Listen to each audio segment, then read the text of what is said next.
With the NBA's return fast approaching, there are many questions. Who will win the NBA championship? Is so-and-so going to make the playoffs? Will Zion Williamson look overweight?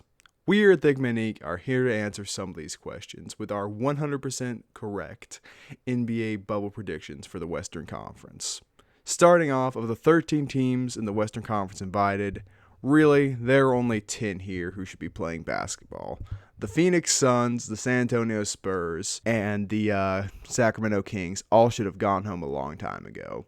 Each one of these teams is so lacking in one fundamental aspect of the game. It's a joke that they've been invited to this bubble. They are here simply to be fodderized and posterized by the big dogs. And I personally cannot wait to see someone like Anthony Davis dunk all over Aaron Baines. They're just here just to have other teams to have teams to play against. I think the Kings may win a couple games. They have a solid roster with Fox and Hield. Things get interesting if they really get going down the 8-game stretch. But starting off with a shock to many people, probably, we have the Memphis Grizzlies completely dropping out of the playoffs. John is an amazing talent and will probably win Rookie of the Year, but Zion has a better roster on the Pelicans, and the Trailblazers are even levels above that with Damian Lillard. They have a tough schedule and will struggle mightily. It is important to note that if they're also tied with the Pelicans after these 8 games are done, they will not get a chance at the play-in game. They lost to the Pelicans twice during the regular season, so that also adds another element of difficulty to their 8-game stretch. The Memphis Grizzlies are a young team. So are the New Orleans Pelicans, but their leaders are not young. They've got guys like Drew Holiday, who I feel like can step up and lead a team in this little 8-game bubble series. With Ja Morant as your leader, I have great respect for his levels of play, but I do not trust a rookie to lead a team in must-win situations this early on. I only see the Grizzlies winning one game, and because they're so momentum heavy, they're just going to collapse completely, going 1-7 in the bubble. A sad state of affairs for Ja Morant and crew. Grit and grime is not yet returned in the Western Conference. The Pelicans are going to wind up as the 9 seed. The one thing which could throw a wrench in that is Zion Williamson not returning from his family emergency, or if he does return, he's got the Rone. If that happens, you may see the Pelicans and the Grizzlies flip-flop, but I don't think that's too likely. He's taking all the best precautions he can. But they're a better team. Do you believe in the NBA's conspiracy that they gave the Pelicans an easy schedule? It's not even a conspiracy. It's common knowledge. And the one little hitch in that plan, they've got to beat a team like Portland twice, which, unless the rest feel like just giving them the series, it's not going to happen. But speaking of Portland, now we get to talk about the team who I've been singing the praises of since the season started. Portland is finally healthy. Jusuf Nurkic has returned, and the Trailblazers are looking to be a dark horse contender in the Western Conference. With the collapse of the Grizzlies and the Pelicans being young, Portland is a clear favorite to make the 8 seed, going from out of the playoffs to in the playoffs. They will not be the team who has to win twice in a row. They will be the team who has to win once and send someone home. Damian Lillard, playoff performer. CJ McCollum, playoff performer. Carmelo Anthony, skinny and a playoff performer. It's going to be great for your Portland Trailblazers. A lot of people keep talking about their tougher schedule because the Pelicans is so easy, and people think the Pelicans may be able to squeak into the playoffs, and a lot of people are kind of just assuming that the Grizzlies aren't going to give up the 8 seed. But with the Pelicans roster, Damian Lillard having a career year, them having more to lose than any other of the bubble teams, they're going to hit the ground running during the first few games, take out teams like Boston and Houston. Houston may struggle in an early game because they may not have the chemistry with Russell Westbrook coming back. More on our thoughts on Houston later. And with Nurkic coming back, that only adds depth to the roster. So I have them finishing with a record of 35-39. They're going to get the 8 seed, and maybe they'll present problems to the Lakers in the first round. There is no maybe in that statement. They will present problems to the Lakers in the first round of the playoffs. Well, GOAT James, he's going to win. James Harden plays for the Rockets. James Harden plays for the Rockets. You're a fan of the Euros, what do you think about the next team in our predictions list, the Dallas Mavericks? I am indeed a fan of the Euros. I love watching the Dallas Mavericks work. I've long stated that Europeans are their own different thing. They're not white, they're not black, they're Euros. And Luka Doncic and Kristaps Porzingis, the men whose names I struggle to say, have had a great year. It's a nice little Batman and Robin duo, with the Robin being a foot taller than the Batman. The Dallas Mavericks are not destined for success in this playoffs. The West is too good and they are too young. And Hingus Pingus Porzingis has not proven himself as a playoff contender. They'll make the playoffs. They'll be the 7th seed. They won't have to fight to play in, but they're going to get blasted in the first round by one of the real teams. There's no chance that they're going to be in the play-in game because of the drastic differences in records. But another thing that will prevent them from jumping up a few seeds, like we may have some other teams doing down the stretch of the last 8 games, is that they played more games than all the other NBA teams, and they come in with 2 more losses than all the teams that have the same record or a similar record to them. So that's going to cause them to struggle, get anything other than the 7th seed, and it's pretty locked in at this point. We have a bit of a disagreement when it comes to the 5th and the 6th seed. Tristan is of the opinion that the Jazz have mended the relationship between Rudy Gobert and Donovan Mitchell. I am of the opinion that Mitchell will try to dunk on Gobert every chance he gets and put him on a poster. With so few games, unresolved chemistry issues can bite you. For that reason and the level of play MVP finalist Chris Paul has put up this year, I have the Thunder and Jazz both with 44 wins, but the Thunder getting the nod based off their regular season record. Also, fun fact, the game, which was supposed to be played but got canceled because of Rudy Gobert, which was going to be the last game of the NBA season, was the game between the Thunder and the Jazz. Kind of poetic in a way. See, I agree with Isaiah that I think the Thunder are going to struggle.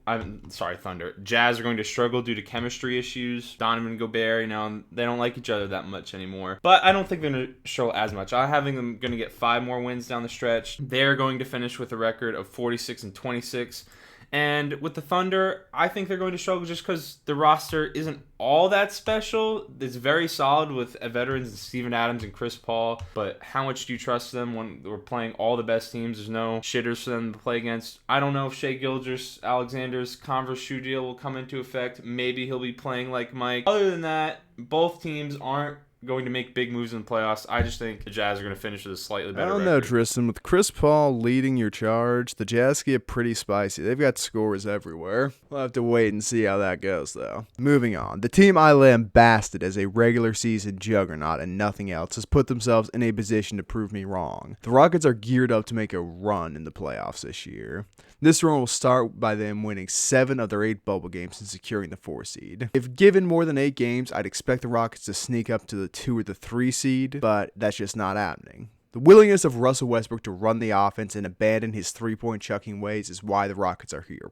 Hopefully he doesn't forget that when the playoffs come. Yeah, I'm in agreement. I think the Rockets are poised for a great final 8 games. It's still the regular season, so James Harden will still be getting calls come playoff time. Maybe that turns out to be different. If Russell Westbrook gets the Rona, if he gets someone else sick, things may be looking a little different. If they are really struggling with chemistry, maybe the first few games don't turn out how they like. Westbrook is back in the bubble Rona free, I might add. I have them winning their first game against the Mavs. I don't think that'll change much with Westbrook's absence. They still have James Harden. Their second game is against Milwaukee, which they're going to lose anyway. If Westbrook's illness has any effect on the first few games, it's not going to have a great effect on their final record. James Harden not being able to go to strip clubs the night before the game will have more of an effect than Russell Westbrook having corona. So coming in at number 3, the top 3 seeds aren't going to change much for us. Denver is going to coast to the 3 seed with a record of 47-26.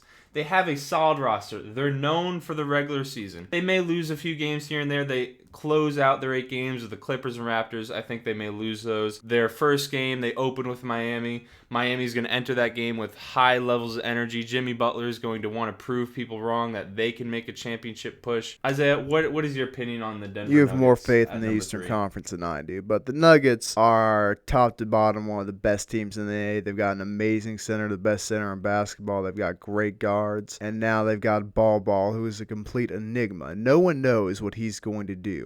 I personally think he may bully the Lakers in the Western Conference Finals, but it's neither here nor there. Bully the Lakers. LeBron James and He weighs Anthony a whopping Davis. like 120 pounds. Well, you can run through him and catch the charge then. That is, in fact, a rule. This is not football. But at the 2 seed, I have the best team in the Western Conference. Paul George and Kawhi Leonard both looked amazing in their little scrimmage game they played. And if it wasn't for the absence of Patrick Beverley, I'd have them going a perfect 8 for 8 in their bubble games. But alas, with LeBron stopper not being there, they will fall to the Lakers in the opening game. You hate seeing it. It's weird listening to Isaiah say the Lakers are going to beat the Clippers. You know, he's always hating on GOAT James. Isn't too fond of him. Thinks Michael Jordan is a GOAT. I know Michael Jordan's the GOAT, and you won't have that discussion. That's a discussion for a different day. They are too far back to catch the Lakers. The Lakers would have to lose 5 of their last 8, while the Clippers win all of their last 8. I actually have the Clippers going 7-1 down the stretch. So they're going to do well in the last 2 games, won't beat the Lakers, and will enter the playoffs as a 2 seed, facing the Dallas Mavericks eventually. And it will not go well for your Dallas Mavericks. But I will just throw this in there. Tristan may edit this out. He has been ducking me on the GOAT debate. I've been imploring him for months. Tristan, please. Let's talk about MJ and LeBron. Tristan, please. Yeah, it never comes into fruition, though. Maybe one day. Maybe one day LeBron will win his 4th, and maybe one day Tristan will have a GOAT debate. But speaking of your GOAT, the lowercase GOAT. My GOAT. I mean, the Lakers have like I just said, Lakers have a 5-game lead. LeBron is leading the league in assists. Anthony Davis in contention for Defensive Player of the Year. There isn't that much to say about them.